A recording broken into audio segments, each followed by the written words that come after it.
Moving forward. Honourable House Leader for the New Democratic Party. Lots to improve. Thank you, Mr. Speaker. My question is for the Minister of Education. During this election and many elections, high schools and junior highs across the province organize candidate forums to engage young people in learning about the democratic process. Regrettably, in this election, some politicians are spreading racist messages regarding immigrants, refugees, and other diverse members of our communities. In Nova Scotia, the People's Party of Canada and the National Citizens Alliance are running candidates in several ridings. Some teachers have received a directive that candidates in a riding must be invited.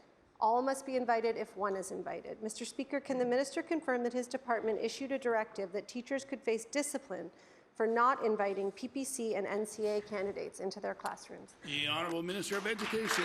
Thank you very much, Mr. Speaker. We did leave the decision here with the department staff and also the union to come up with a strategy for this. We did not think it was appropriate to have the political wing of government involved with that. But the rationale behind allowing all candidates to participate is simply one of fairness. This is a democratic process. We do want our students to be able to see the various thoughts and opinions that are out there and understand the debate. However, we do have some protections in place when it comes to language around hate or discrimination. That is found in our code of conduct, and any visitor, including a candidate of a particular party, would need to follow that code of conduct to enter into one of our schools, and if they do not follow that code of conduct, they will be asked to leave. The Honourable Member for Dartmouth South. Thank you, Mr. Speaker. Mr. Speaker, I thought that the buck passing stopped with the elimination of school boards, but apparently not. I would be shocked to hear our colleagues in the education centres and the unions agree with this decision.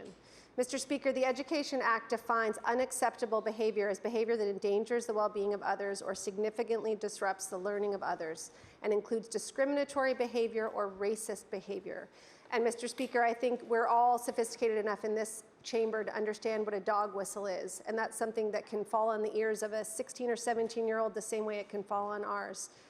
Records obtained by media show that the former leader of a U.S. neo-Nazi group and a former Soldiers of Odin member were among those whose signatures were submitted to Elections Canada last year to register the People's Party. With no rebuke from her party, the candidate for Sackville, Preston Chesapeake, has tweeted that Islam is pure evil. Islam has no place in Canadian society. Mr. Speaker, does the minister agree that inviting these parties into schools violates the standards of behaviour set out in the Education Act? The Honourable Minister of Education. Mr. Speaker, if a candidate or any visitor into any of our schools at any given day, even during a federal election, exhibits behaviour or voices opinions that are not in line with the Education Act or the Code of Conduct, they first are not welcome into the school, or if they are into the school, they will be asked to leave. We do have policies in place to protect our students from this sort of language and behaviour. Thank you.